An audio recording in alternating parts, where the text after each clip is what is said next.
Sometimes the most broken souls recognize each other across the vastness of forgotten places. In a world that throws away what it doesn't understand, one man's compassion becomes another's second chance. On the dusty outskirts of Sagebrush Flats, a weathered cowboy named Jed Crowe finds a mare penned up with a cruel sign. Too wild. The townsfolk call her barren and dangerous, not worth the trouble. But Jed sees something different in her eyes, sorrow and desperate longing. When he buys her for almost nothing, Jed discovers two frightened foals hiding in the hills. They're her babies, taken from her and left to survive alone. Against everyone's warnings, Jed brings the small family together at his quiet homestead. But word travels fast in small towns, and soon powerful men come calling to claim what they think belongs to them. What happens when a man who has lost everything finally finds something worth protecting? Before we jump back in, tell us where you're tuning in from, and if this story touches you, make sure you're subscribed, because tomorrow I've saved something extra special for you. The leather-bound journal sat open on Jed Crowe's kitchen table, its yellowed pages filled with his father's careful script. A horse knows when you're listening with your heart. Read one of the many entries Thomas Crowe had penned decades earlier. They can smell fear, but they can also smell love.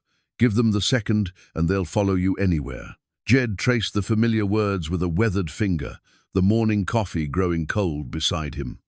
At 58, he'd read these passages countless times, but they felt different now, less like distant wisdom and more like a map to somewhere he'd lost track of finding. The empty house stretched around him, filled with the kind of silence that pressed against a man's chest until breathing became a conscious effort. 3 years had passed since Sarah's funeral.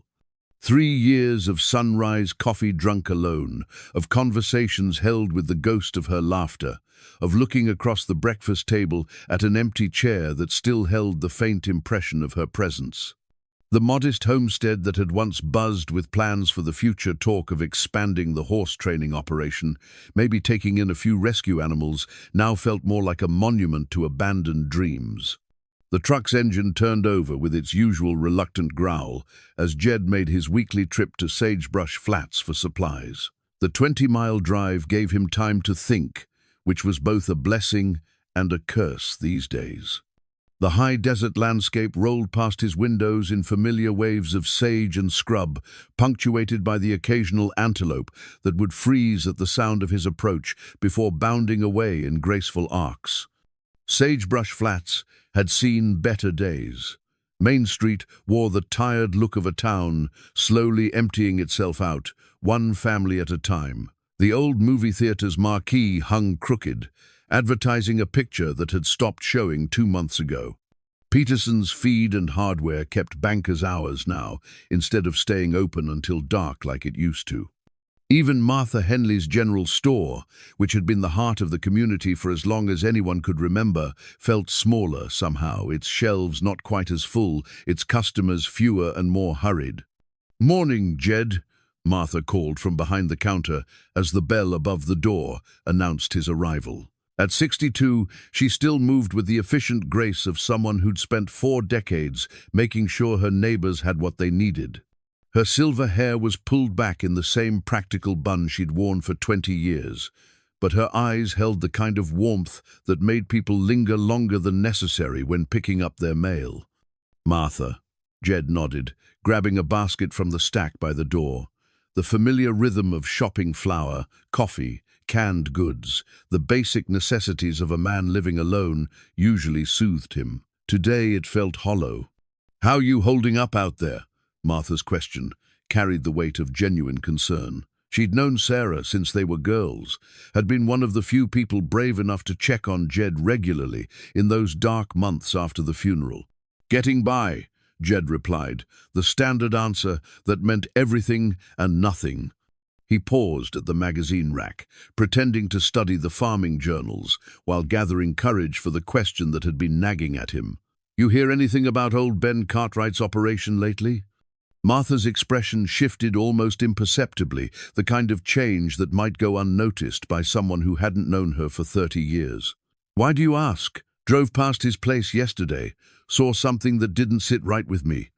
The bell above the door chimed again as Doc Peterson shuffled in, his medical bag in one hand and a thermos of what everyone knew was black coffee spiked with bourbon in the other. At 71, Doc had earned the right to take the edge off his mornings, especially since he spent most of them dealing with ranch injuries and the occasional emergency that came with living so far from any real hospital.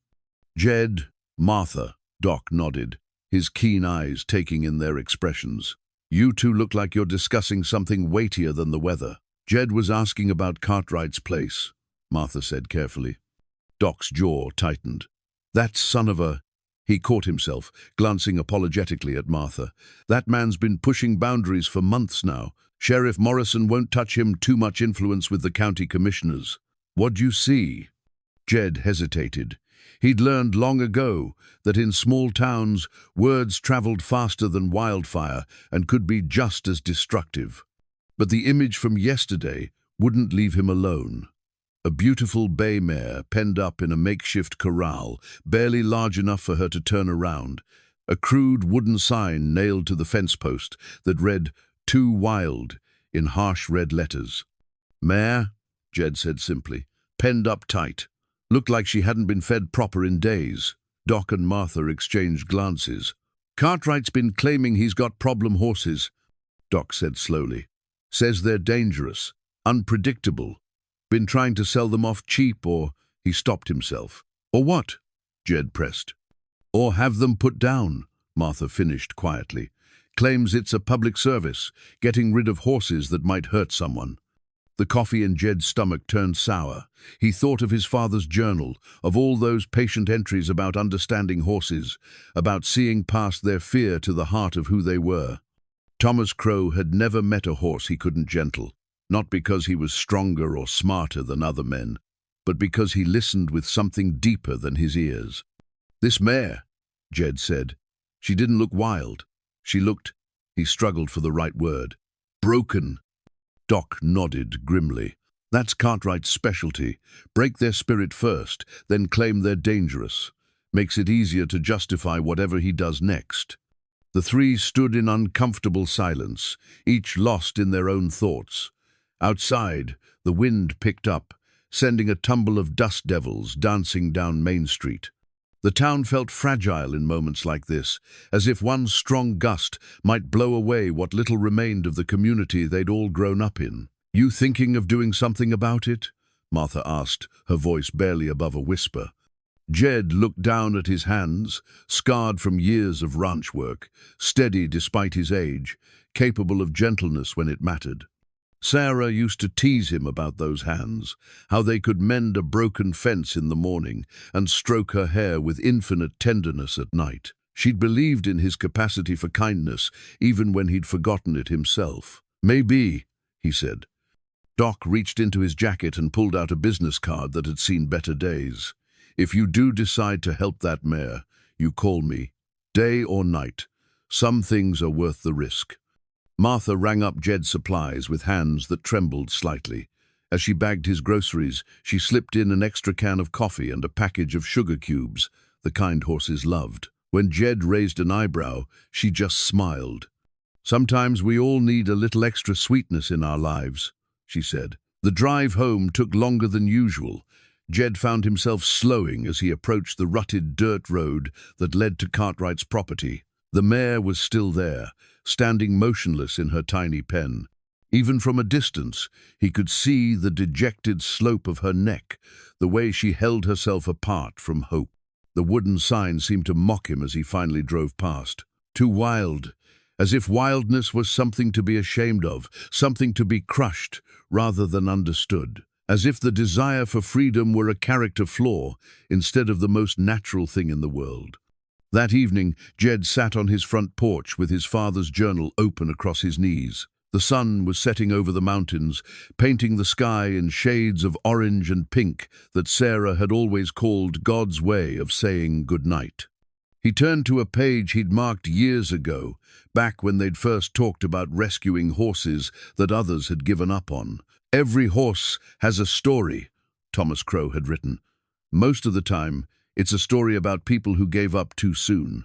The horse remembers every hand that struck it, every voice that shouted in anger, every moment it was made to feel worthless. But here's the miracle: they also remember every act of kindness. They hold on to those small mercies like treasures, and if you're patient enough, if you're quiet enough, they'll show you where they've hidden them. Jed closed the journal and looked out across his empty pastures. Tomorrow, he decided, he would drive back to Cartwright's place.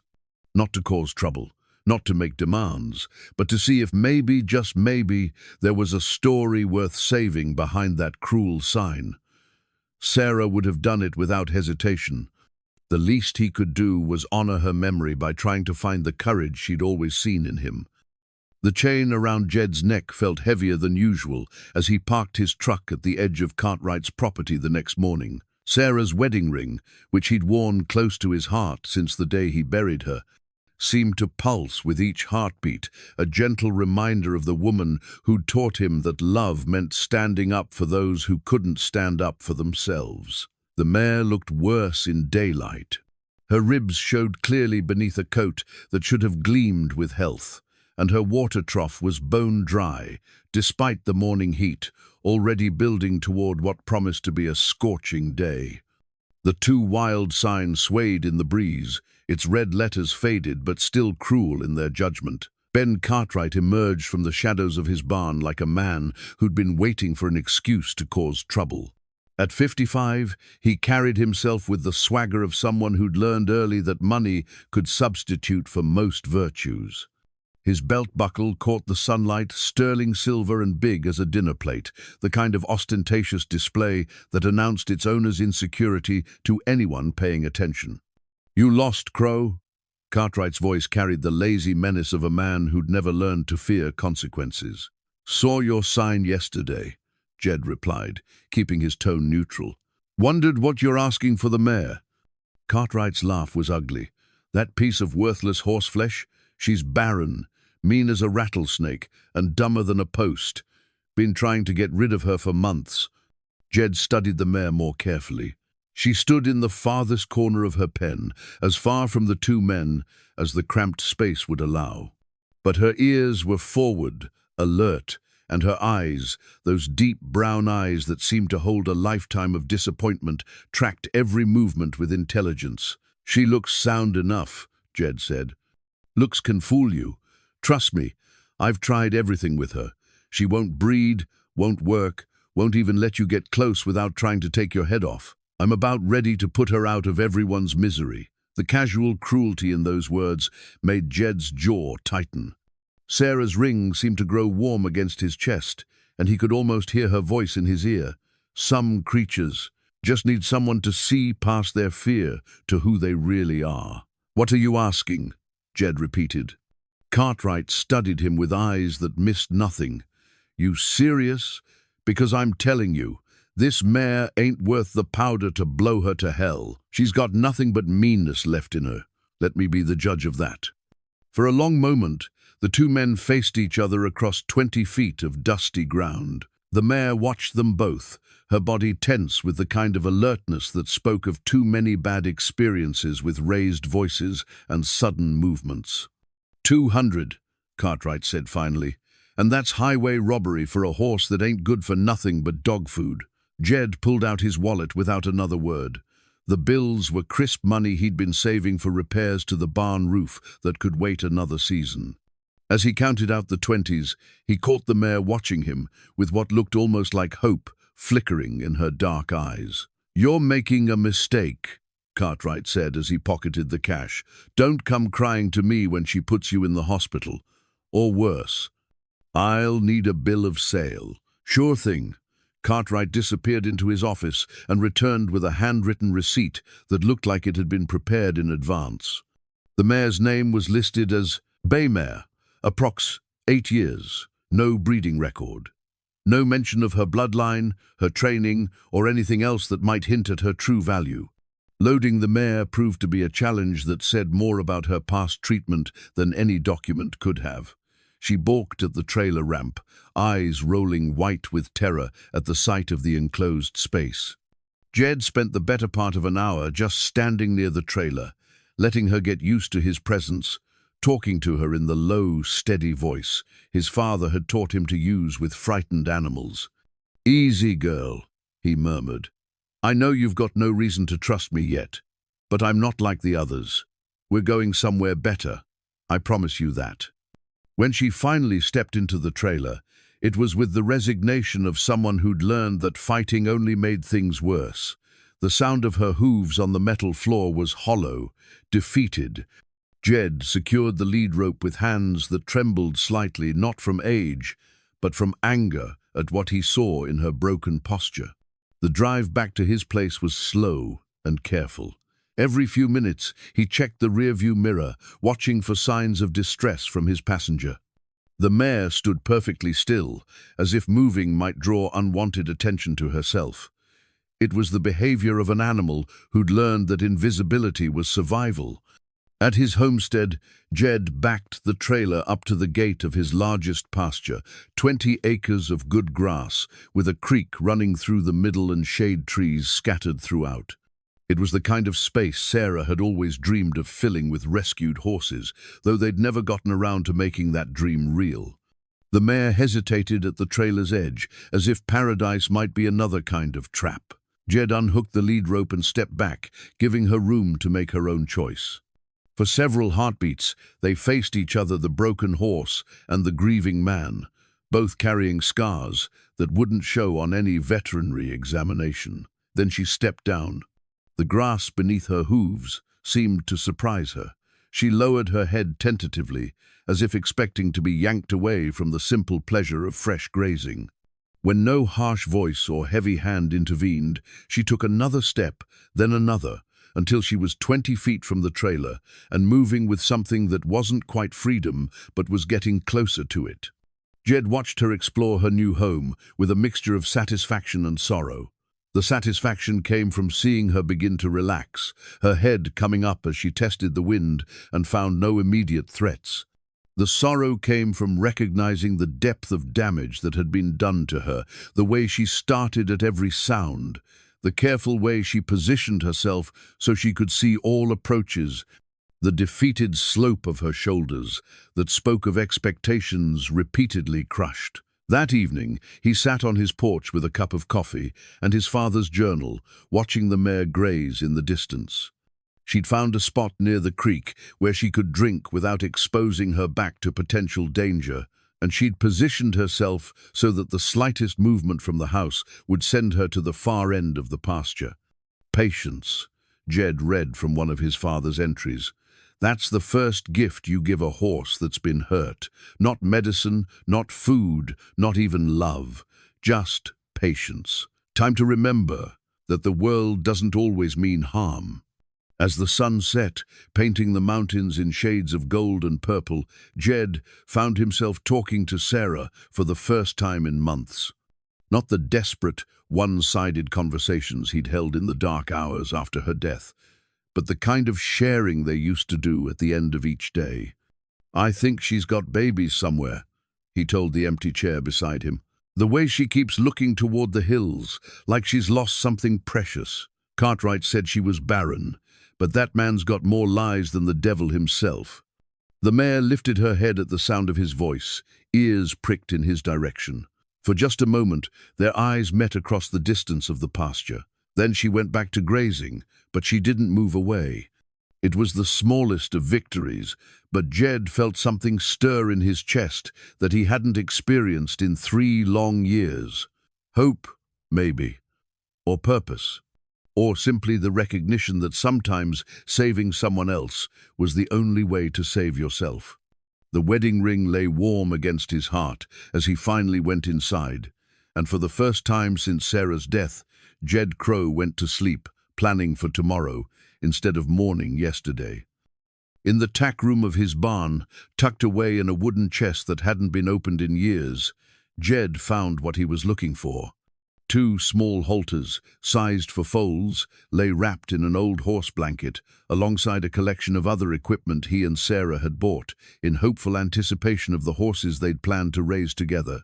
The leather was still supple, the brass fittings bright, despite years of storage. Sarah had picked them out herself during a trip to the county fair, running her fingers over the soft leather while she talked about the colts and fillies they'd someday gentle and train. "Every baby deserves something beautiful," she'd said, and insisted on the more expensive halters, with their tooled designs and careful stitching. Now, holding them in his weathered hands, Jed felt the weight of dreams deferred and opportunities lost. But also something else, a sense that maybe those dreams were simply waiting for their proper time. The mare had been with him for 3 days now, and each morning brought small signs of progress. She no longer bolted to the far fence when he stepped onto the porch. Yesterday, she'd actually remained grazing while he filled her water trough, though she kept one eye on him throughout the process. Most encouraging of all, she'd begun to whinny softly each evening around sunset, calling toward the hills in the distance, with a sound that was part longing, part hope. Jed had heard answering calls. This morning, he'd risen before dawn and positioned himself with binoculars at the highest point on his property. The rocky outcropping gave him a clear view of the maze of canyons and ridges that stretched toward the national forest boundary. For nearly an hour, he'd seen nothing but the usual wildlife, a few deer picking their way down to water, a red-tailed hawk circling high overhead, a coyote trotting across an open meadow with something dangling from its jaws. Then movement in a distant draw caught his attention. 2 horses, small and quick, emerging from a stand of pinyon pines to drink from a seasonal creek. Even at this distance, he could see they were young, probably yearlings, based on their size and the way they moved, with the uncertain grace of adolescence still growing into their bodies. They stayed in the open for less than 5 minutes, but it was long enough for Jed to confirm what he'd suspected since the first night. The mare's calls weren't random expressions of loneliness. She was calling to her children. The discovery filled him with equal parts joy and frustration. Joy at understanding the true source of the mare's sorrow, frustration at the cruel separation that had driven a mother to desperation. Cartwright had lied about more than just her temperament. This wasn't a barren mare, this was a grieving mother whose babies had been taken from her and abandoned to survive on their own. Patience, Jed reminded himself, echoing his father's most frequent advice. But patience felt like a luxury when those foals were out there facing predators, weather, and the dozen other dangers that claimed young horses in the wild. Every day they remained separated, increased the risk that reunion might become impossible. He spent the morning working on repairs around the homestead, but his mind kept wandering to the logistics of what he was contemplating.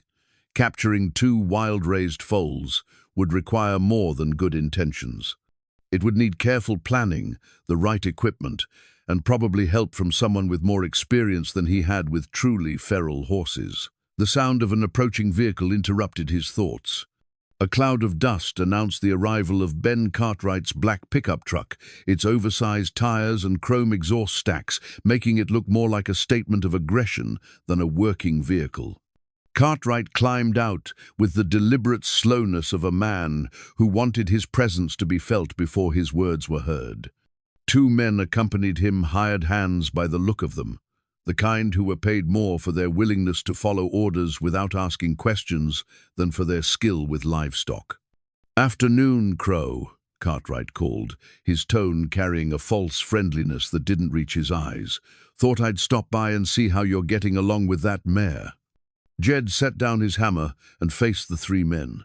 The mare, grazing near the creek, had lifted her head at the sound of voices. Even from 100 yards away, he could see the tension that had crept into her posture at the sight of her former owner.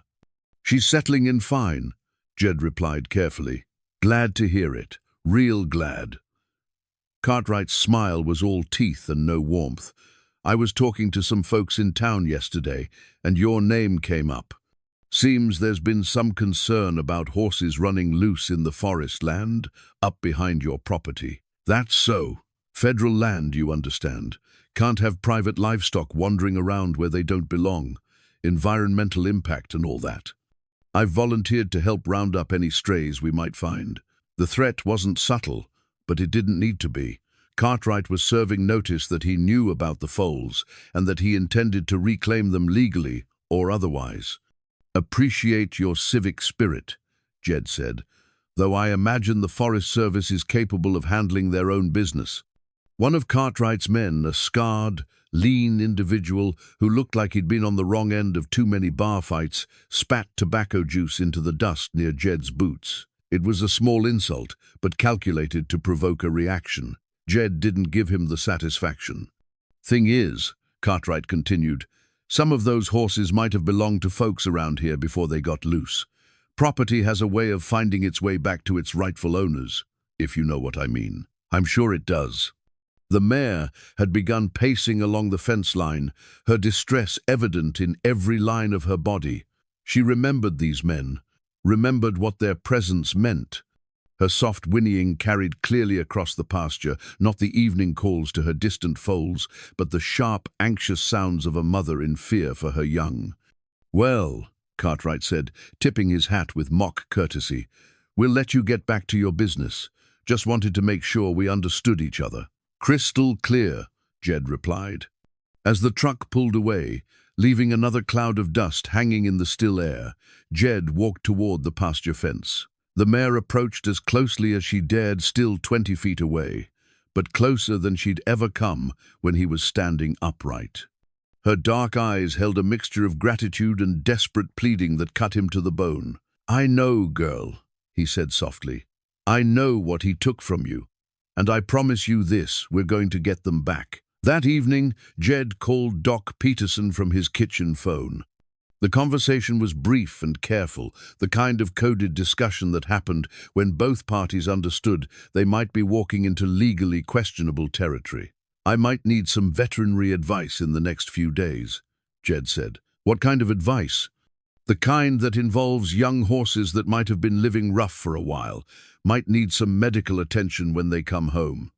Doc was quiet for a long moment. When he spoke again, his voice carried the weight of a man who'd spent 70 years learning the difference between law and justice. "Day or night," he said. "You call me day or night." After hanging up, Jed returned to the porch with his father's journal and the 2 small halters. The mare stood silhouetted against the sunset, her head turned toward the hills where her children waited for a mother's love to find them. The leather halters felt warm in his hands, full of promise and purpose. Tomorrow, he would begin the careful work of earning trust not just from the mare, but from 2 frightened young horses who had learned to survive without protection, without comfort, without the gentle guidance every foal deserved. It wouldn't be easy. It might not even be legal, depending on how Cartwright chose to play his cards.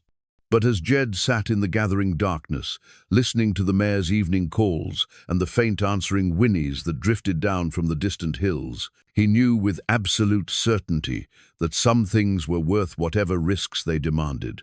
Sarah would have understood. Sarah would have been proud.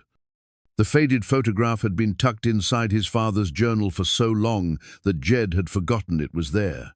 He discovered it while reading by lamplight, studying the sections on working with feral horses.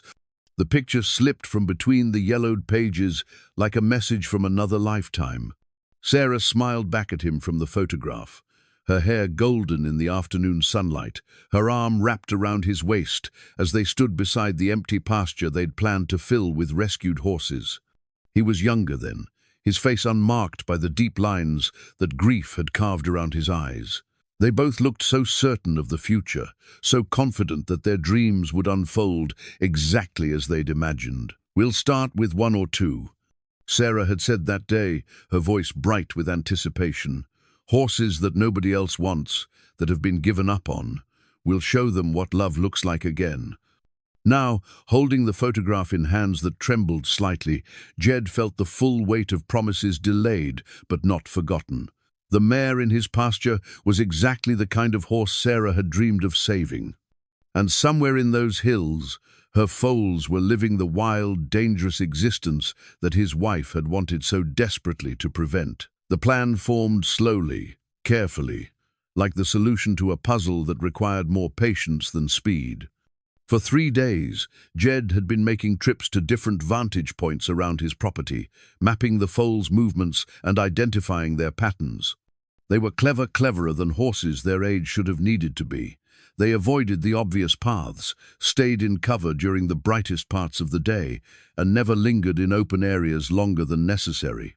But they were still young, and young horses were creatures of habit even when those habits had been forced on them by survival rather than comfort. They watered at the same creek each morning just after sunrise, grazed in a particular meadow during the cooler evening hours, and bedded down in a sheltered canyon where wind patterns would carry the scent of approaching predators. The mare had become his unwitting ally in tracking them. Each evening, she positioned herself at the highest point of her pasture and called to her distant children. Their responses, faint but audible, helped Jed triangulate their location with increasing accuracy. More importantly, those evening conversations seemed to be drawing the foals closer. Last night, their answering calls had come from a ridge barely 2 miles away. On the 4th morning, Jed loaded his truck with supplies, a coil of soft rope, grain buckets, several flakes of the sweetest hay he could find, and the 2 small halters that had waited so long for their purpose. The mare watched his preparations with obvious anxiety, pacing the fence line and whinnying softly, as if she understood that something important was about to happen.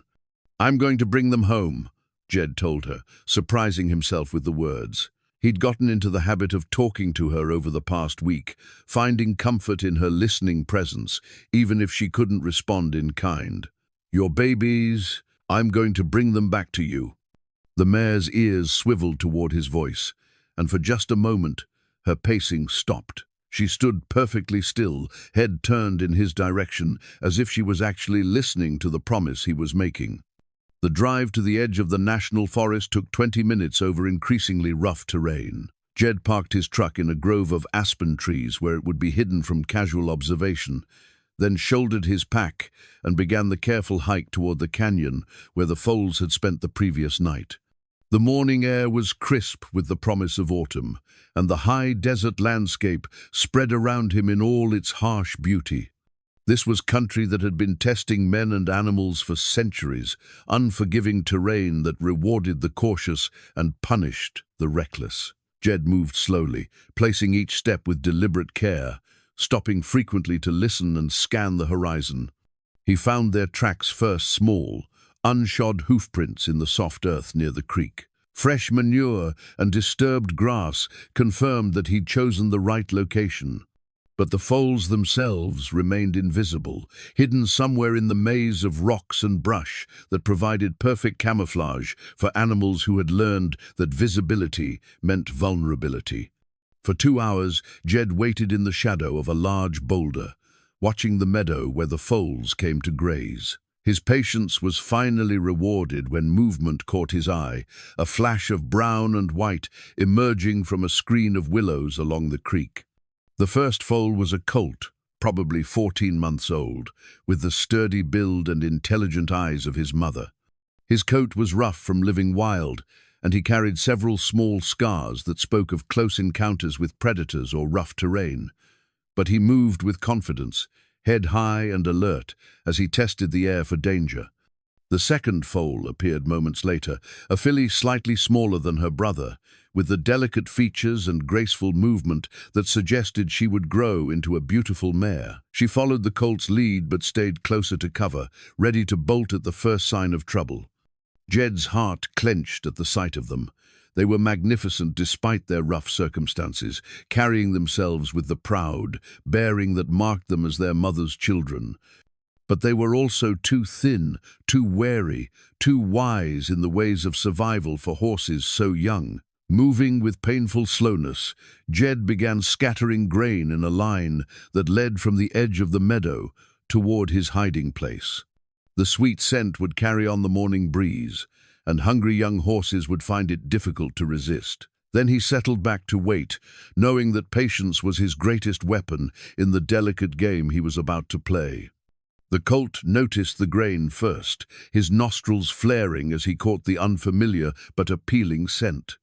He approached cautiously, step by careful step, while his sister hung back and watched from the safety of the trees. When he finally lowered his head to investigate the scattered feed, Jed held his breath. The taste of sweet grain seemed to unlock some buried memory in the young horse.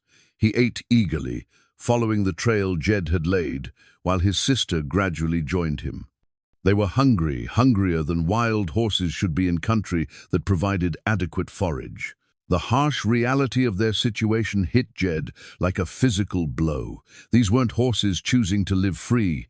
They were abandoned children trying to survive circumstances that should never have been forced upon them. When both foals were focused on the grain less than 30 feet away, Jed began to move. Not toward them, that would have sent them fleeing back into the wilderness, but parallel to their position, letting them see him, but making no aggressive moves in their direction. The colt's head came up immediately, grain still hanging from his lips as he evaluated this new threat. The filly pressed close to her brother's side, ready to run. But the grain was too tempting, and Jed's movements were too slow and deliberate to trigger their deepest fears. "Easy now," Jed murmured, his voice barely above a whisper. "Nobody's going to hurt you. Your mama's been calling for you every night. She misses you something fierce." At the word "mama," both foals' ears pricked forward. Some part of them remembered. Some deep instinct recognized the connection Jed was offering. The filly took a tentative step toward him, then stopped, torn between curiosity and caution. The breakthrough came when the morning breeze shifted, carrying Jed's scent directly to the foals. Instead of bolting, they both raised their heads and breathed deeply, processing the information their noses provided. He smelled of their mother, of her sadness, her longing, her desperate love for the children she'd lost. The filly made the decision first. She walked toward Jed with the careful deliberation of someone approaching a possibly dangerous but irresistibly interesting mystery. When she was close enough to touch, she stretched out her neck and sniffed his outstretched hand. Her brother followed more slowly, but he followed nonetheless. Within minutes, Jed found himself surrounded by two young horses who seemed to understand, on some level deeper than conscious thought, that he represented their best chance of finding their way home. The walk back to the truck took 3 hours. The foals were willing to follow but unused to human direction, and every sound or sudden movement sent them skittering away in different directions. Jed's patience was tested again and again, but each time they came back, drawn by the promise of more grain and the scent of their mother that clung to his clothes. Loading them into the trailer proved impossible. They would approach the ramp, even put one tentative hoof on the metal surface, but something about the enclosed space triggered panic that no amount of coaxing could overcome. Finally, Jed made the decision to lead them home on foot, a journey that would take most of the day but would avoid the trauma of forced confinement. The mare knew they were coming long before they appeared on the horizon. Her behavior changed dramatically as the afternoon wore on, pacing, whinnying, running from one end of her pasture to the other with an energy Jed hadn't seen since the day he'd brought her home. By the time the small procession crested the final hill, she was calling constantly, her voice carrying clearly across the distance. The reunion was everything Jed had hoped for and more. The foals broke into a run when they saw their mother, all caution forgotten in the joy of rediscovered family. The mare met them at the fence, her neck stretched as far as the wire would allow, touching noses and breathing in their scent as if she couldn't quite believe they were real. The gate had never opened faster. Within moments, the 3 horses were together in the pasture, the mare nuzzling and inspecting her children while they pressed close to her sides. The sounds they made, soft nickering, gentle whinnies, the quiet snuffling of horses greeting beloved family, created a symphony of reunion that brought tears to Jed's eyes. Standing at his kitchen window that evening, watching the reunited family graze together in the fading light, Jed felt Sarah's presence more strongly than he had since her death. She would have loved this moment, the sight of a mother's love conquering separation, the proof that broken families could be made whole again. The photograph still lay open on the kitchen table, Sarah's smile captured forever in that moment of shared dreams and endless possibility. But for the first time in 3 years, Jed didn't feel diminished by the comparison between what they'd planned and what he'd achieved alone. Instead, he felt Sarah's approval, her joy in the knowledge that their dreams hadn't died with her, but had simply been waiting for the right moment to bloom. Tomorrow would bring new challenges. Cartwright wouldn't accept the loss of the foals quietly, and there would be legal complications to navigate. But tonight, as the mare stood guard over her sleeping children under a sky full of stars, Jed allowed himself to believe that some stories really could have happy endings. The hand-carved wooden horse sat on Jed's mantelpiece like a monument to dreams deferred. He'd whittled it during the long winter months after Sarah's diagnosis, when the doctors had used words like aggressive and terminal, and she'd still insisted on planning for the children they'd never been able to have.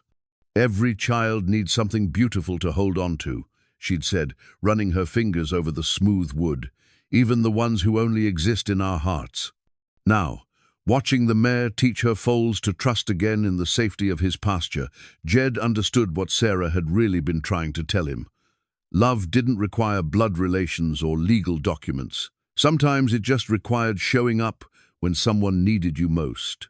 The 3 horses had been together for a week, and the transformation was remarkable. The mare's depression had lifted like morning fog, replaced by the fierce protectiveness and gentle guidance of a mother reclaimed. She stood sentinel while her children grazed, positioning herself between them and any potential threat, including Jed, though her wariness of him had softened considerably since the reunion. The foals were learning to be horses again instead of survivors. The colt had begun to play, racing in wide circles around the pasture with the exuberant energy of youth freed from constant vigilance. His sister was more cautious, staying closer to their mother, but even she had started to exhibit the curiosity and boldness that should characterize a healthy young horse. Jed had taken to spending his mornings on the porch with coffee and his father's journal, watching the small family navigate their new reality. It was better than television, more engaging than any book.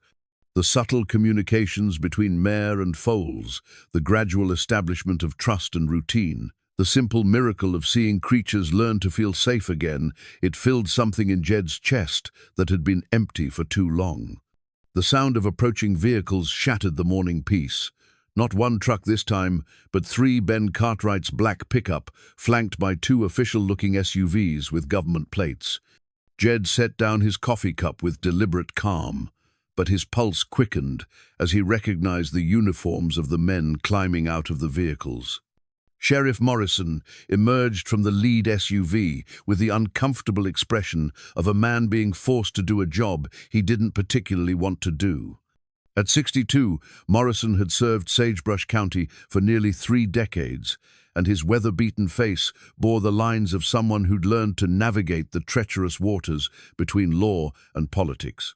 The second vehicle disgorged 2 men in the crisp uniforms of federal wildlife officers, the kind of officials who dealt with cases involving national forest land and livestock violations. They moved with the brisk efficiency of people accustomed to resistance and prepared to overcome it. Cartwright brought up the rear, his swagger more pronounced than usual. He'd traded his working clothes for a pressed shirt and clean jeans, the outfit of a man going to court or conducting important business. His smile was all teeth and vindication. "Morning, Jed," Sheriff Morrison called, his tone carefully neutral. "Sorry to disturb you so early, but we've got some business to discuss." Jed walked down from the porch slowly, keeping his hands visible and his expression calm. The horses had retreated to the far end of the pasture at the sound of multiple vehicles, the mare placing herself protectively between her foals and the gathered men. "What can I do for you, Sheriff?" One of the federal officers stepped forward, a clipboard in his hand and authority in his voice. "I'm Officer Bradley, U.S. Forest Service. We've received reports of livestock trespassing on federal land. We're here to investigate those reports and, if necessary, to remove any animals that don't belong there." I see, Jed replied carefully. All my animals are on my property, as you can see. That's not entirely accurate, Cartwright interjected, his voice carrying the satisfaction of a man who'd finally found the angle he needed. Those 2 yearlings came from federal land. They've been running wild up there for months, causing environmental damage and posing a safety hazard to legitimate users of the forest. Officer Bradley consulted his clipboard. Mr.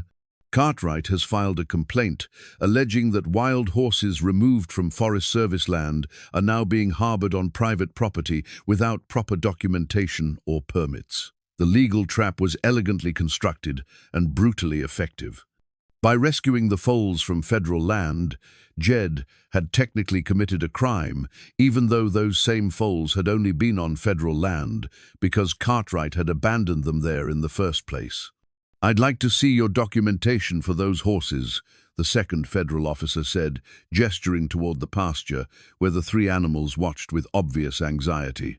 Jed pulled the handwritten bill of sale from his wallet, the piece of paper that documented his purchase of 1 mare and made no mention of any foals. The officer examined it briefly, then shook his head. This doesn't cover those 2 yearlings. According to our records, horses without proper ownership documentation found on federal land become the property of the United States government. They need to be removed immediately. Now hold on, Jed said, his temper beginning to fray despite his efforts at self-control. Those foals belong with their mother. You can't just— Actually, we can, Officer Bradley interrupted. Federal regulations are quite clear on this matter. Wild or abandoned horses on Forest Service land are subject to removal and either adoption through proper channels or— He paused, consulting his clipboard again. Or disposal if they're deemed unsuitable for adoption. The euphemism hung in the air like a death sentence. Disposal, as if the foals were broken equipment rather than living creatures who had finally found their way back to safety and love. Sheriff Morrison shifted uncomfortably, his expression making it clear that he understood the real dynamics at play, but felt powerless to intervene. Jed, I'm sorry, but if these horses came from federal land without proper documentation, they're not wild horses, Jed said, his voice rising despite his best efforts. They're domestic animals that were abandoned and left to fend for themselves. There's a difference. Can you prove that? Officer Bradley asked. Do you have registration papers, vaccination records, anything that establishes their domestic status? Of course he couldn't prove it. Cartwright had made sure of that by never providing proper documentation for any of his animals. The man had built his entire operation on legal grey areas and bureaucratic gaps, always staying just on the right side of the law while inflicting maximum cruelty. I need to make some phone calls, Jed said, buying time while his mind raced through possibilities. Talk to my veterinarian, check my records. I'm afraid we can't wait for that, the second officer said. We have a livestock trailer standing by. The animals need to be removed today. As if summoned by those words, another vehicle appeared on the horizon, a large truck pulling a battered livestock trailer. The sight of it sent the mare into a panic. She began pacing frantically, calling to her foals with the desperate urgency of a mother who sensed approaching disaster. The foals responded to their mother's distress by pressing close to her sides, their eyes rolling white with fear. They remembered trailers, remembered separation, remembered the terror of being taken from everything familiar and safe. You can't do this, Jed said, the words torn from him by the sight of the panicked horses. These animals have been through enough. They're finally safe, finally together. Mr. Crowe, Officer Bradley said, his tone suggesting he'd had this conversation many times before, I understand your emotional attachment to these animals. But the law is the law. These horses will be processed through proper channels. If they're truly domestic animals with legitimate ownership, that will be determined during the evaluation process. The evaluation process, another euphemism for a system designed to funnel unwanted horses towards slaughter while maintaining plausible deniability for the officials who administered it. Cartwright was practically glowing with satisfaction as the trailer backed up to the pasture gate. "Should have minded your own business, Crowe. Some lessons come harder than others." As the trailer door swung open with a metallic clang that echoed across the pasture like a funeral bell, Jed felt something break inside his chest, not his heart, which had already been shattered and slowly mended, but his faith in the idea that doing the right thing would somehow be enough. The mare's calls became increasingly frantic as strange men entered her sanctuary with ropes and halters. Her foals huddled against her flanks, trembling with terror as the trailer yawned open like the mouth of some mechanical predator. Standing in his own yard, surrounded by officials enforcing laws that protected the powerful at the expense of the innocent, Jed Crowe finally understood what his father had meant when he wrote about the difference between legal and right. Sometimes a man had to choose which one mattered more. Sheriff Morrison's badge caught the morning sunlight as he stood between Jed and the federal officers, his weathered face bearing the expression of a man caught between duty and conscience. The star-shaped piece of metal had been polished to mirror brightness, but Jed could see the tarnish around its edges, the kind of wear that came from years of compromises and difficult choices. "Now hold on a minute," Morrison said, his voice carrying the authority of 3 decades in law enforcement.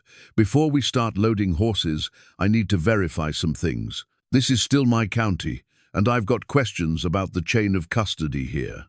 Officer Bradley's jaw tightened with the frustration of a federal employee unaccustomed to having his authority challenged by local officials. "Sheriff, this is a straightforward case of livestock removal from federal property. The documentation is all in order." "Maybe it is, maybe it isn't." Morrison's tone was deceptively casual, but Jed caught the steel underneath. "But I've been dealing with Ben Cartwright's operation for years now, and I've learned to ask pointed questions when his name comes up in official complaints." Cartwright's swagger faltered slightly. "Now see here, Morrison." "No, you see here." The sheriff's voice cut through Cartwright's protest like a blade. "I've had 3 different ranchers file complaints about missing horses in the past 6 months. All of them described animals that supposedly wandered onto forest land and disappeared. Funny thing is, all those complaints had your name attached as the person reporting the strays. The implications hung in the air like smoke from a prairie fire." Officer Bradley glanced between Morrison and Cartwright, clearly sensing undercurrents he hadn't been briefed on.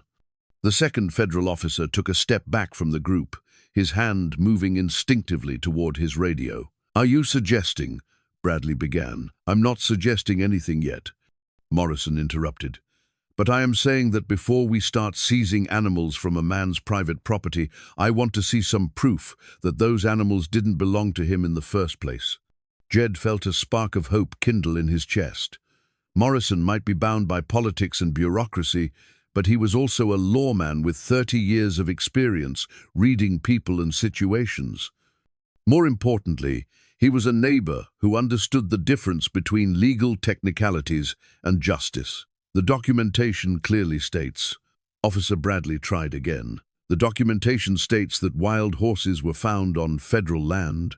Morrison cut him off. "But what if they weren't wild?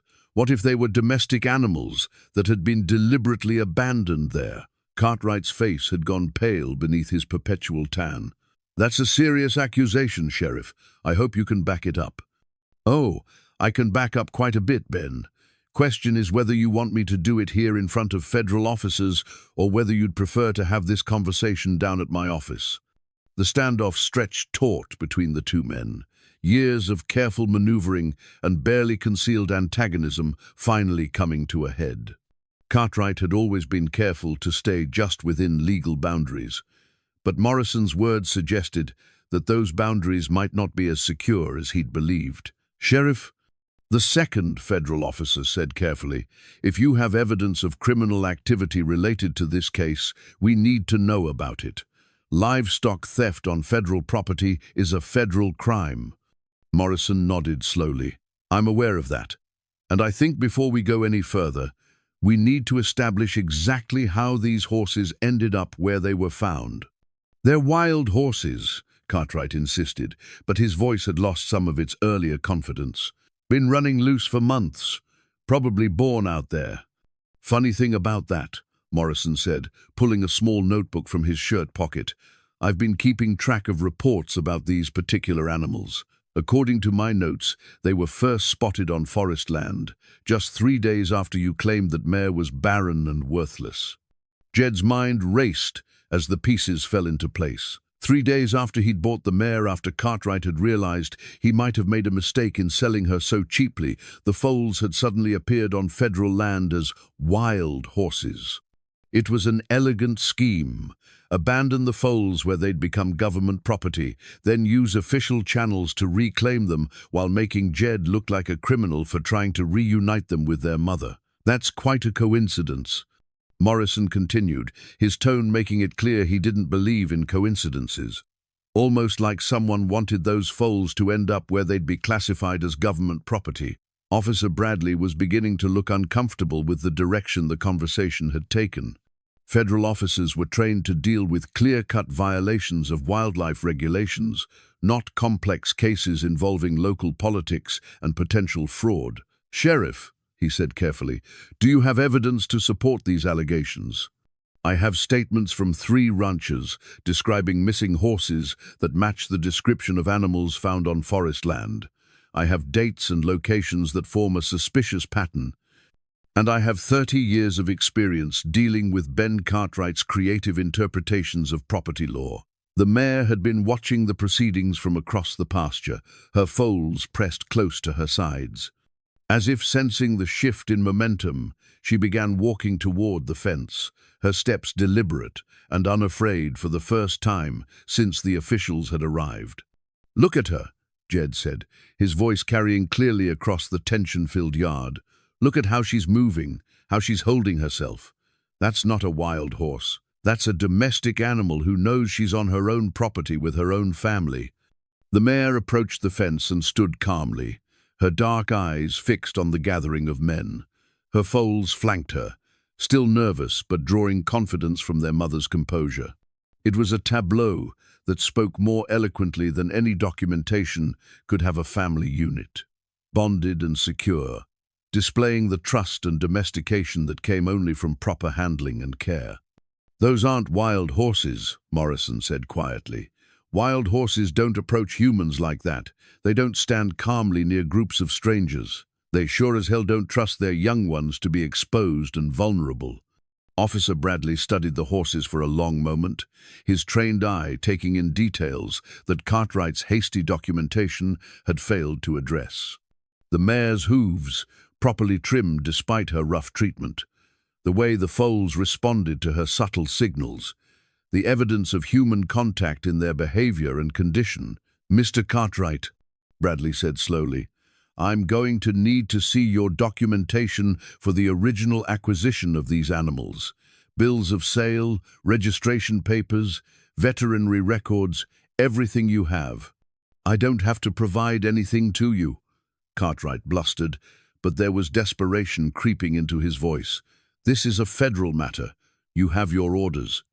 Actually, the second officer said, consulting his own clipboard, if there's evidence that these animals were illegally abandoned on federal property, this becomes a criminal investigation. That changes everything.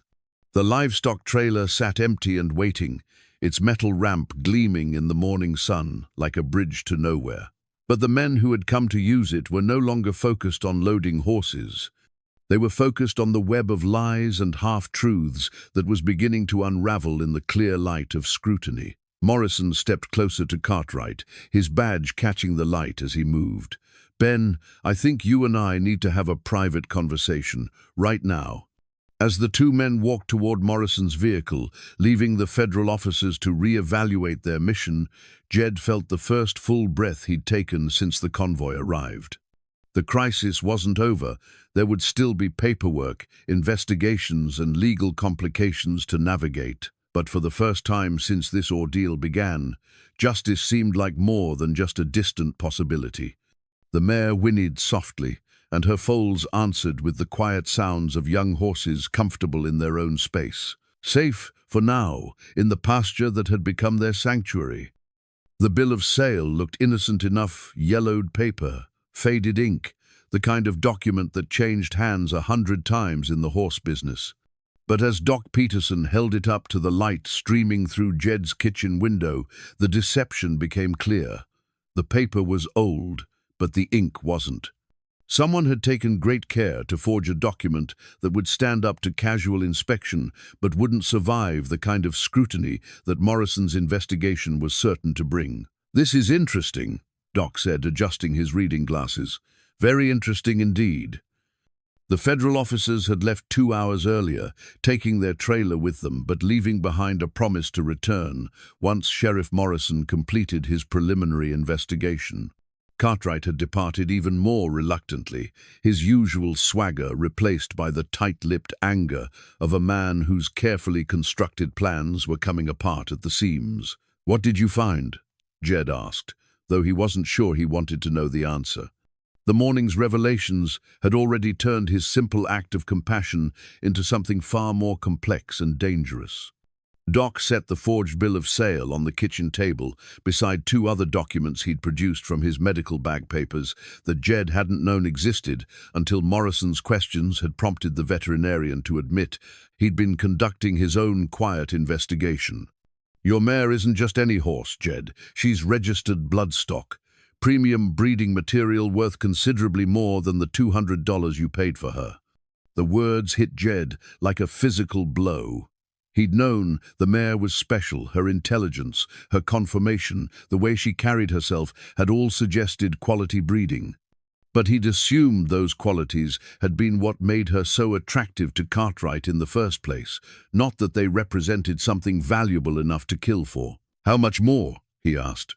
Doc consulted one of his documents, a photocopied registration certificate that looked far more official than anything Cartwright had ever produced. Conservative estimate? $50,000, maybe more, depending on her bloodlines and breeding history. The number hung in the air like an accusation. $50,000, more money than Jed had seen at one time since Sarah's medical bills had cleaned out their savings. More than enough to explain Cartwright's desperate attempts to reclaim the mare and her foals. "There's more," Doc continued, spreading the papers across the table like evidence in a criminal trial. "I've been tracking missing horses for the past year, animals that disappeared from ranches across 3 counties, all of them valuable breeding stock, all of them reported as strays or runaways, and all of them connected, somehow, to Ben Cartwright." Jed studied the documents with growing amazement and horror. Registration papers, veterinary records, insurance claims, all painting a picture of a systematic operation designed to steal valuable horses and then legitimize their ownership through forged documentation and bureaucratic manipulation. "This mare," Doc said, pointing to a photograph attached to one of the registration certificates, "was reported stolen from a ranch in Colorado 8 months ago. Her name is Moonlight Serenade, and she's descended from some of the finest quarter-horse bloodlines in the country." The photograph showed a mare in perfect condition, sleek coat, bright eyes, the picture of health and careful breeding. It was recognizably the same animal that now grazed in Jed's pasture, but the contrast was heartbreaking. What Cartwright had done to her went beyond simple neglect into the realm of deliberate cruelty. "The foals?" Jed asked, though he suspected he already knew the answer. "Born after she was stolen, probably sired by one of Cartwright's stallions, which means they're technically his property if he could prove ownership of the mare. But since she's stolen property, any offspring would belong to her legal owner." The implications were staggering. Jed had stumbled into the middle of a horse theft ring that operated across state lines, using federal land as a convenient dumping ground for animals that became inconvenient or difficult to explain. Cartwright's operation was far more sophisticated than anyone had suspected, hiding behind the facade of a legitimate ranching business while systematically stealing some of the most valuable horses in the region. "How did you figure all this out?" Jed asked. Doc's expression was grim. "I started noticing patterns about 6 months ago. Horses showing up at Cartwright's place with injuries that didn't match his stories about how he'd acquired them. Animals that were clearly well-bred and well-trained, but were being sold off as problem horses or strays. When I started asking questions, I began to get threats. What kind of threats? The kind that suggested I should stick to treating sick cattle and leave the horse business to people who understood it better. Doc's hands trembled slightly as he gathered the papers. I'm 71 years old, Jed. Too old to be playing detective, but I'm also too old to ignore what I've been seeing. The kitchen fell silent, except for the ticking of the wall clock and the distant sounds of the horses moving around their pasture. Through the window, Jed could see Moonlight Serenade. He found it easier to think of her by her real name, now grazing peacefully with her foals. They looked like any other horse family enjoying a quiet morning, not the victims, and evidence of a criminal enterprise that spanned multiple states. What happens now? Jed asked. Now we call the people who have the authority to do something about this. Doc pulled a business card from his wallet, the kind of thick, official cardstock that government agencies used. I've been in contact with a federal investigator who specializes in livestock theft. She's been tracking this operation for longer than I have. The business card belonged to Special Agent Rebecca Torres, United States Department of Agriculture, Criminal Investigation Division. The title alone was enough to make Jed's head spin. He'd gone from rescuing one mistreated horse to becoming a witness in a federal criminal investigation. She's going to want to talk to you, Doc continued, about everything: how you acquired the mare, where you found the foals, what Cartwright said and did. Your testimony could be crucial to building a case against him. And the horses? Doc smiled for the first time since he'd arrived. The horses stay with you, at least until their legal ownership is sorted out. And given what Cartwright put them through, I suspect the original owner in Colorado will be very grateful to know they're in good hands. As if summoned by their conversation, the sound of an approaching vehicle announced another visitor. But this time, it was Martha Henley's familiar pickup truck, dust billowing behind it as she navigated the dirt road with more speed than usual. She climbed out of the cab with the brisk efficiency of a woman on a mission, carrying a covered casserole dish and wearing the determined expression that had made her the unofficial coordinator of every community crisis for the past 4 decades. I brought lunch, she announced, though it was barely 10 in the morning. Figured you boys might need some sustenance while you're solving crimes and saving horses. Doc and Jed exchanged glances. In a community as small as theirs, news traveled faster than radio waves, and Martha's arrival meant that word of the morning's events had already reached town. What exactly did you hear? Doc asked carefully. Martha set the casserole dish on the counter and fixed them both with a look that brooked no evasion. I heard that Ben Cartwright finally overplayed his hand, that those federal boys left without taking any horses, and that you two have been sitting here for 2 hours, looking at papers like a couple of lawyers. She paused, studying their faces with the keen perception of someone who'd been reading people for 6 decades. I also heard that maybe it's time someone did something about all the strange things that have been happening around here lately. Martha, Jed began, but she held up a hand to stop him. Don't Martha me, Jed Crowe. I've been watching that man operate for years, seeing things that didn't add up, hearing stories that didn't ring true. If there's finally a chance to set things right, then I want to help. The simple declaration carried the weight of absolute conviction. Martha Henley had spent her entire adult life serving her community, and she wasn't about to stop now just because the stakes had gotten higher. Doc gathered the papers into a neat stack and looked at his 2 companions. In that case, I think it's time to make that phone call to Agent Torres. This investigation is about to get a lot more interesting.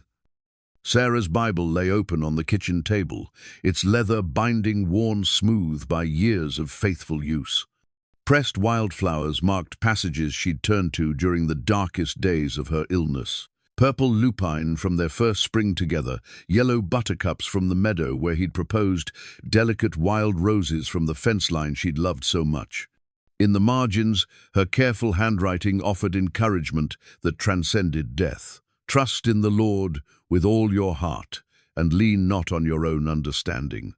Jed traced the familiar words with a fingertip, drawing strength from the faith that had sustained Sarah through trials that would have broken lesser souls. Tomorrow, he would need every ounce of that strength. Agent Torres was coming with a team of federal investigators. Sheriff Morrison was preparing search warrants, and Cartwright was undoubtedly planning his own desperate countermoves. The phone had been ringing all afternoon. Neighbors who'd heard fragments of the morning's drama, reporters from the county newspaper, even a call from the Colorado ranch owner who'd driven all night after Doc Peterson contacted him about Moonlight Serenade. The story was spreading beyond the boundaries of Sagebrush Flats, taking on a life of its own as word spread about the horse theft ring that had been operating in plain sight for months.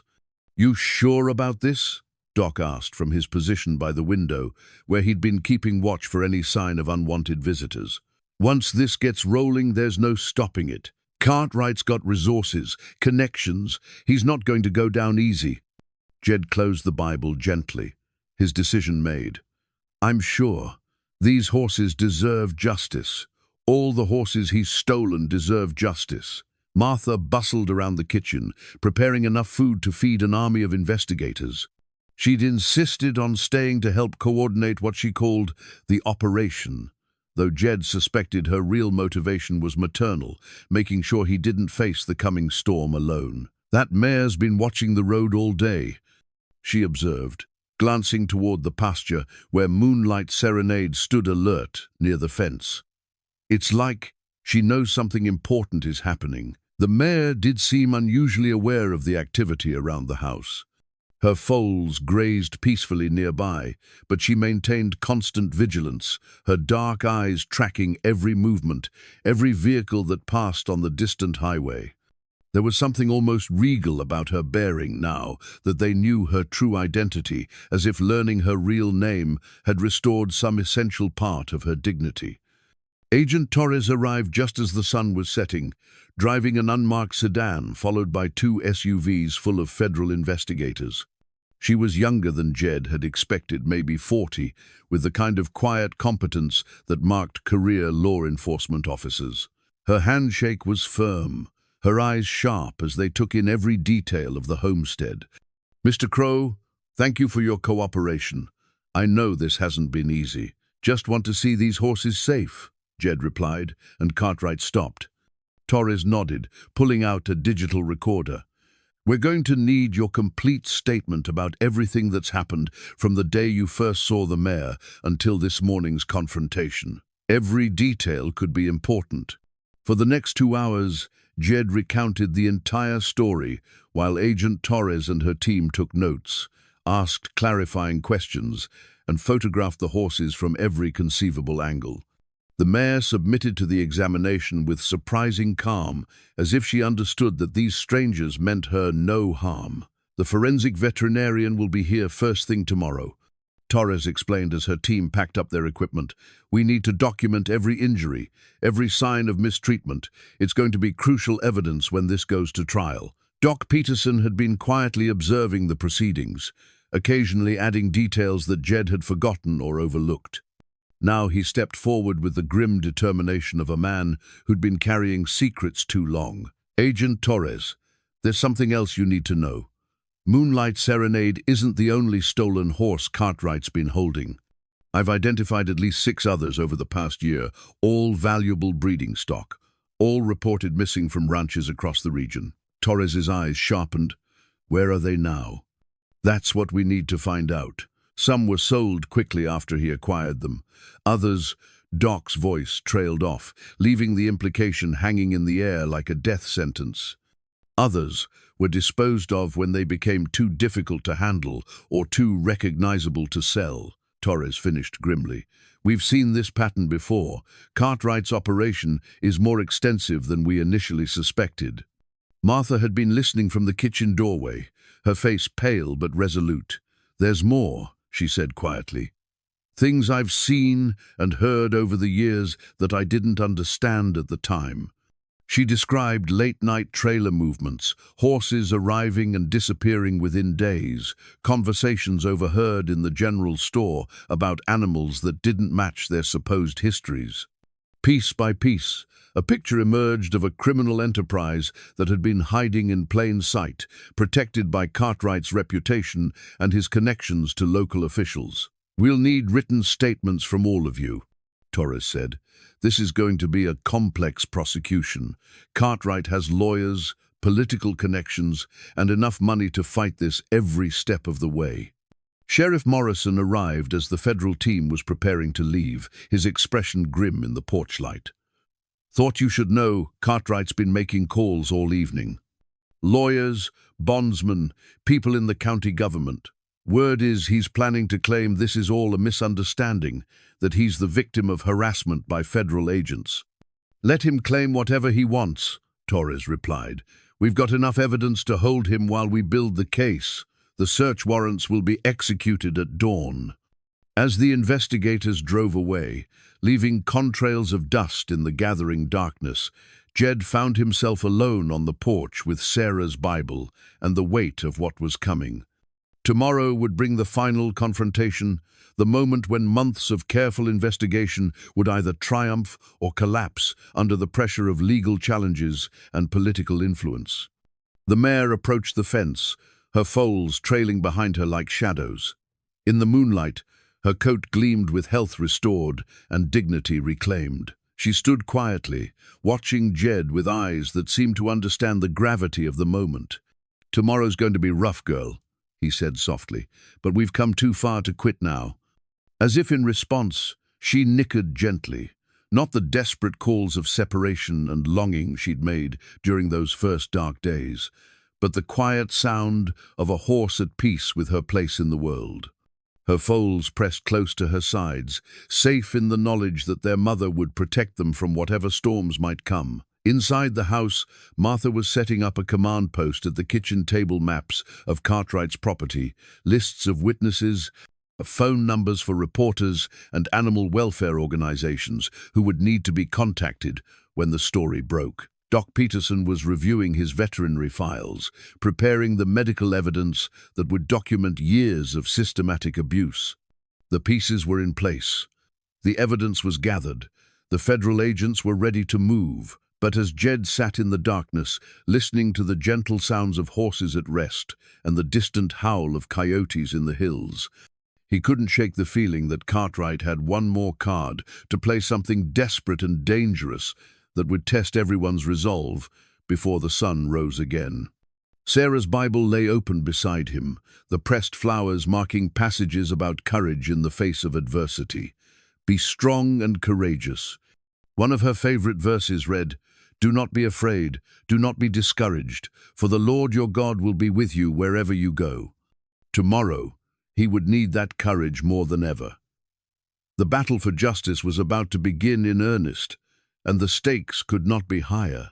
Not just for Moonlight Serenade and her foals, but for all the horses that had suffered under Cartwright's cruelty, and for the principle that right must ultimately triumph over might. In the distance, a truck engine rumbled to life, then faded away toward town. Someone was moving in the darkness, preparing for the dawn. Jed could only hope that when morning came, it would bring the kind of justice that Sarah had always believed was possible, the kind that restored the broken and punished those who preyed on the innocent. The mare lifted her head, testing the night wind for scents and sounds that might signal danger.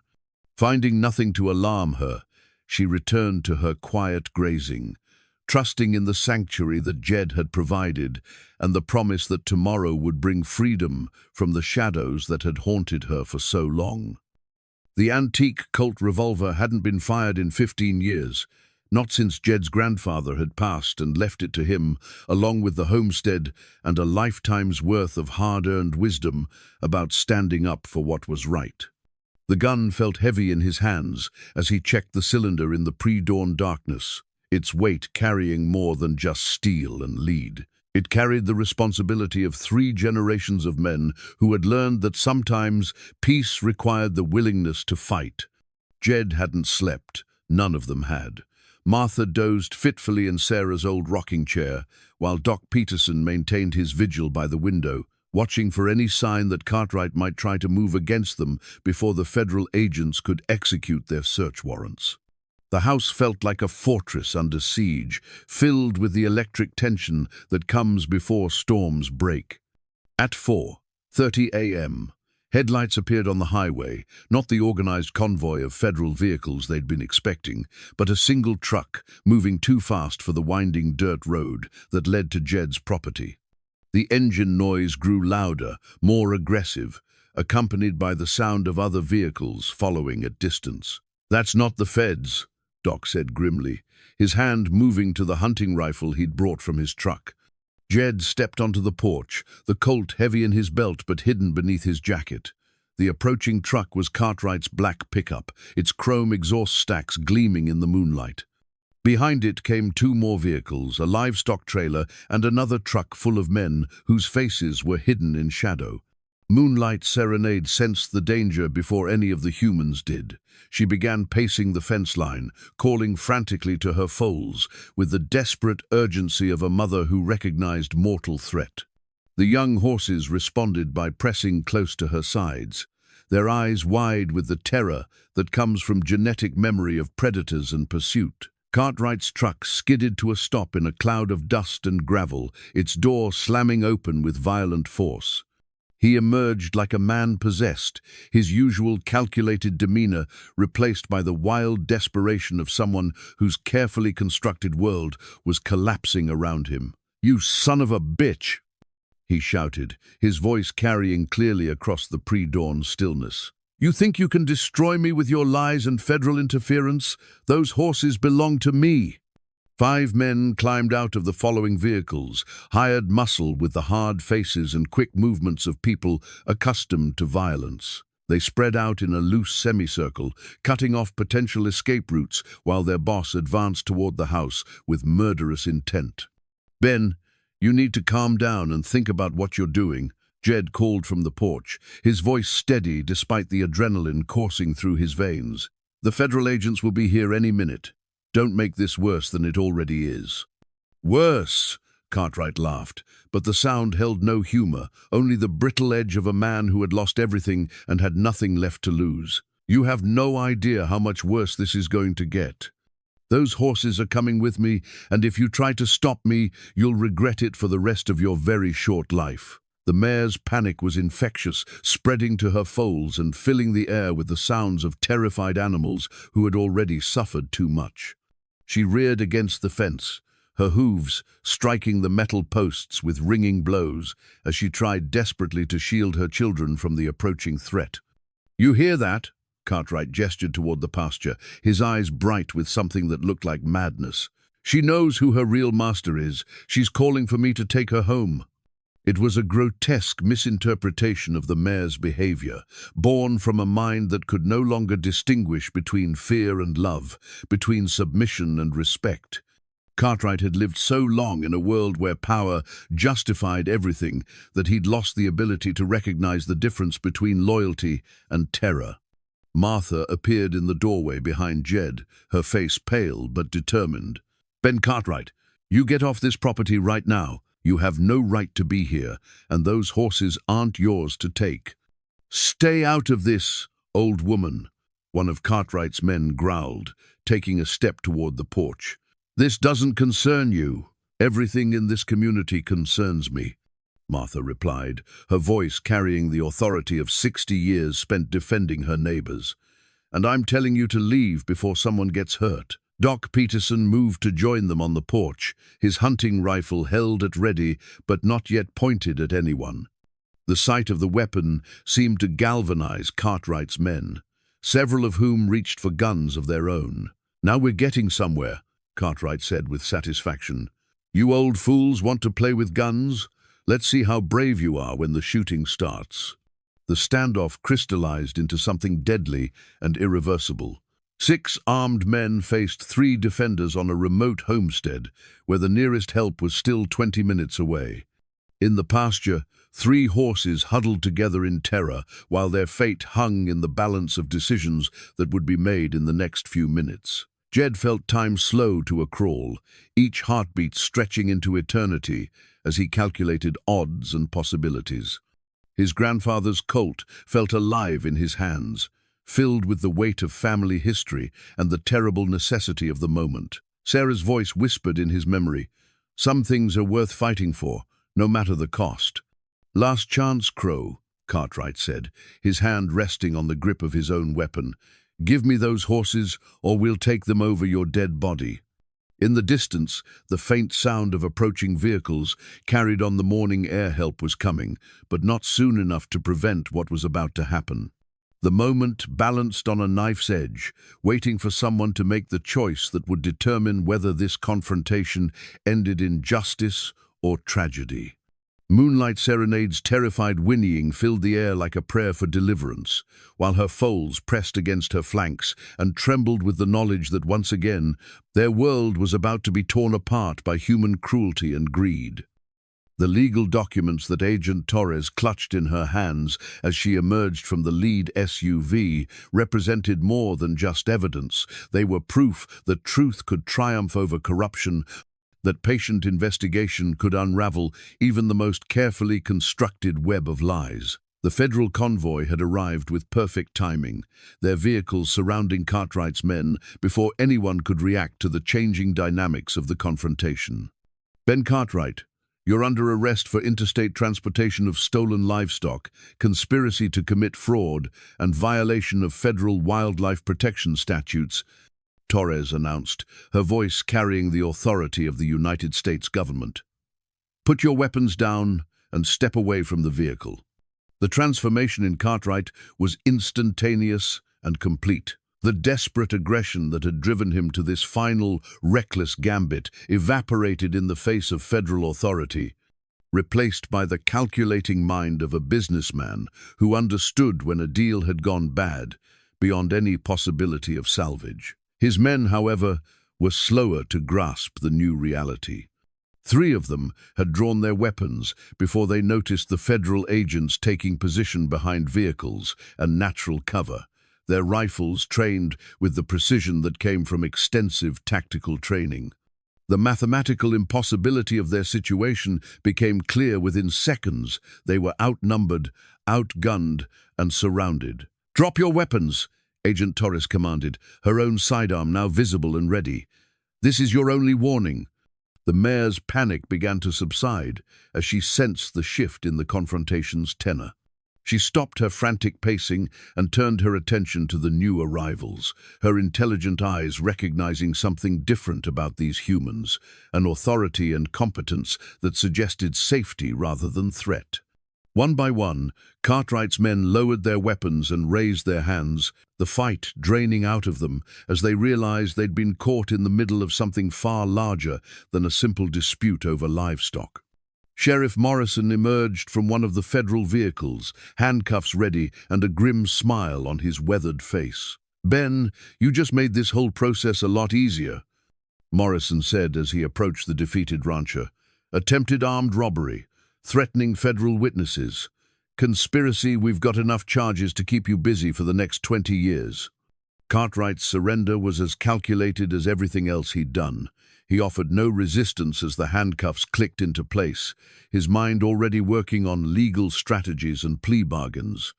But his eyes remained fixed on the horses in the pasture, and the hatred burning there suggested that his war against Jed and everything he represented was far from over. "This isn't finished," he said quietly, as Morrison led him toward the waiting vehicle. "You think you've won something here, but you have no idea what you've started." Agent Torres ignored the threats, focusing instead on the evidence that was finally coming together after months of patient investigation. "Mr. Crowe, we're going to need to examine the horses thoroughly, document their condition, and verify their identities against our missing livestock database." Doc Peterson stepped forward with a thick folder of veterinary records. "Agent Torres, I think you'll find that Moonlight Serenade is just the beginning. We've identified at least 8 other stolen horses that passed through Cartwright's operation in the past 18 months. The scope of the criminal enterprise was staggering. As the morning progressed and more evidence was processed, it became clear that Cartwright had been running one of the most sophisticated livestock theft operations in the region's history. Forged documents, bribed officials, elaborate transportation networks. The investigation would take months to fully unravel. But for now, in the growing light of dawn, justice had finally arrived for 3 horses who had suffered too much and waited too long for someone to care enough to fight for them. Moonlight Serenade approached the fence with cautious curiosity, her foals following close behind as they investigated these new humans who moved with purpose rather than cruelty. "She's beautiful," Agent Torres said softly, studying the mare's elegant conformation and intelligent expression. "It's a miracle she survived what Cartwright put her through." Martha appeared on the porch with a tray of coffee and sandwiches, her practical nature asserting itself, even in the midst of federal operations and criminal arrests. "You boys look like you could use some sustenance," she announced. "Fighting crime is hungry work." As the agents and investigators settled into the methodical business of processing evidence and taking statements, Jed found himself standing alone at the pasture fence. The immediate crisis had passed, but the emotional weight of everything that had happened was just beginning to settle in. The mare approached him with none of her earlier fear, close enough that he could reach out and touch her neck if he chose to. Her dark eyes held something that looked almost like gratitude, an acknowledgement of the price he'd been willing to pay to keep her family safe. "You're going home," he told her quietly, "back to Colorado, to people who've been missing you for 8 months.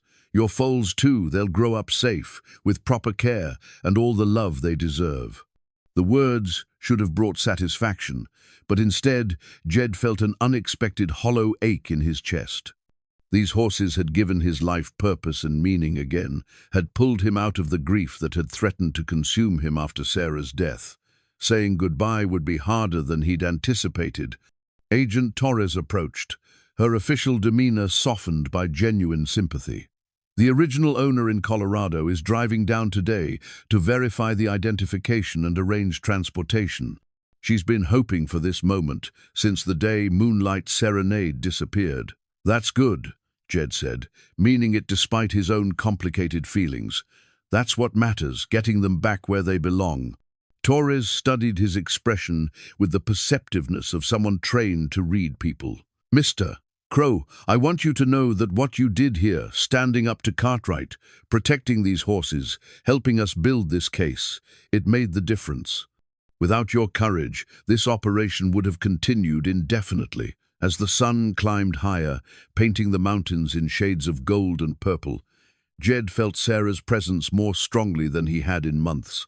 She would have been proud of what they'd accomplished here, proud of the stand they'd taken for creatures who couldn't defend themselves.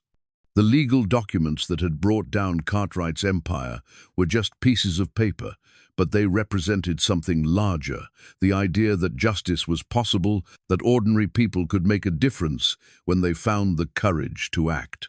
In his pasture, 3 horses grazed peacefully in the morning sunshine, safe at last from the cruelty that had defined too much of their lives.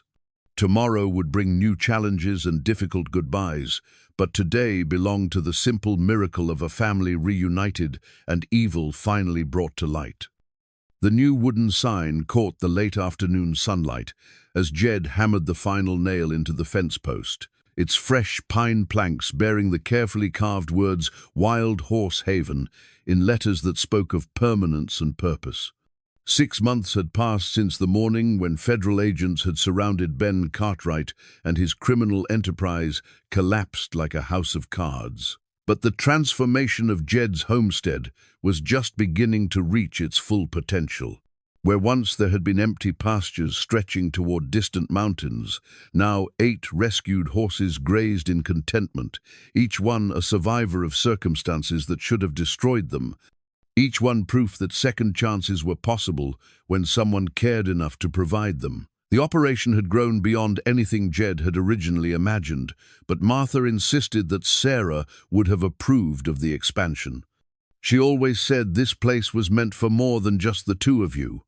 Martha reminded him, as she approached with a steaming cup of coffee and the day's mail. At 63, she'd taken on the role of unofficial coordinator for Wild Horse Haven, managing adoptions, scheduling veterinary visits, and somehow keeping track of enough paperwork to satisfy both state regulators and federal oversight agencies. Moonlight Serenade stood at the fence line, her coat gleaming with health and her eyes bright with the intelligence that had first caught Jed's attention in Cartwright's cruel pen. She'd returned from Colorado 3 months earlier, not as a rescued victim this time, but as the foundation mare for a breeding program designed to produce horses with her exceptional bloodlines and gentle temperament. The Hendersons called about adopting Thunder, Martha said, referring to a young gelding who'd been rescued from a neglect case in Nevada. They're driving down from Montana next week to meet him. Jed nodded, watching as Thunder played with 2 other young horses in the adjacent pasture. The healing that took place here went both ways. The horses learned to trust again, and the families who adopted them discovered the joy that came from offering love to creatures who had learned to expect cruelty. The foals, now yearlings with the gangly limbs and boundless energy of adolescent horses, had thrived beyond anyone's expectations. They bore their mother's intelligence and their father's sturdy build, creating a combination that would make them highly sought after as they matured. More importantly, they carried no emotional scars from their early abandonment, having been young enough to adapt completely to a world where humans meant safety rather than threat. Doc Peterson's truck appeared on the horizon, trailing its familiar cloud of dust as the 72-year-old veterinarian made his weekly rounds. He'd officially retired 6 months earlier, but retirement for Doc meant working only 6 days a week instead of 7, and spending more time with animals who were healing rather than dying. "How's our new arrival settling in?" he asked as he climbed out of his truck, medical bag in one hand and thermos of bourbon-spiked coffee in the other. The new arrival was a mare who'd been found abandoned in Arizona, thin, traumatized and pregnant, with a foal that would be born into better circumstances than its mother had known. She stood apart from the other horses, still learning that the fence around her was protection rather than imprisonment. "Slowly," Jed replied, "but she's eating well, and yesterday she let me brush her neck for almost 5 minutes before she got nervous." That's progress. Trauma like hers doesn't heal overnight, but it does heal. You've proved that often enough. They walked through the facility together, checking on each animal and discussing treatment plans, with the easy familiarity of men who'd found their calling later in life than they'd expected. The afternoon sun painted everything in golden hues, and the mountains in the distance looked like promises of space and freedom that no amount of human cruelty could diminish. Sheriff Morrison's patrol car pulled into the yard as they finished their rounds, its arrival announced by the barking of the blue heeler puppy that Martha had insisted Jed needed for company. Morrison climbed out with the deliberate movements of a man whose joints reminded him daily that law enforcement was a young person's profession. "Thought you'd want to know Cartwright was sentenced today," Morrison said without preamble. 23 years federal time, no possibility of parole for the first 12.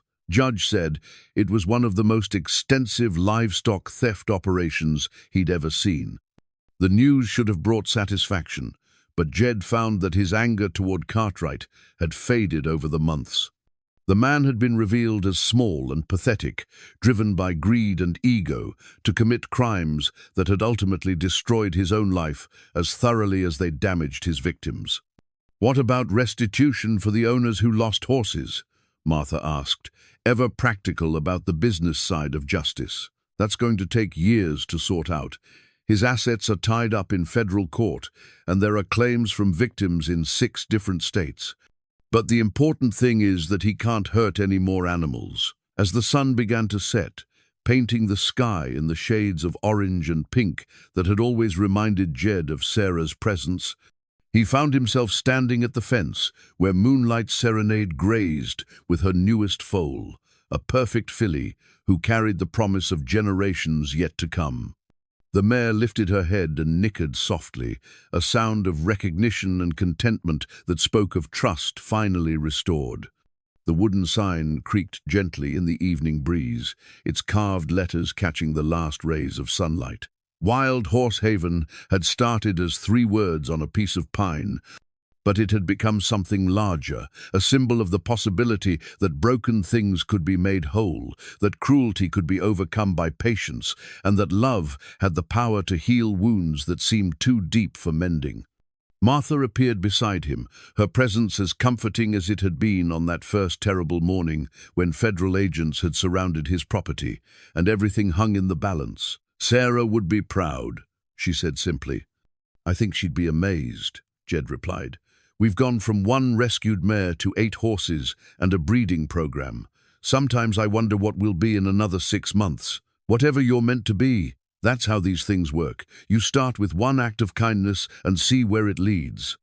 In the distance, Doc Peterson was loading his medical equipment into his truck, whistling an old tune that Jed remembered his father humming during evening chores. The sound carried clearly across the pastures, where horses grazed in peace, their scars hidden beneath healthy coats, and their fears soothed by the certain knowledge that they were finally safe. As the first stars appeared in the darkening sky, Jed made his final rounds of the day, checking water troughs and hay feeders, with the quiet satisfaction of a man who'd found his purpose in the simple act of providing sanctuary.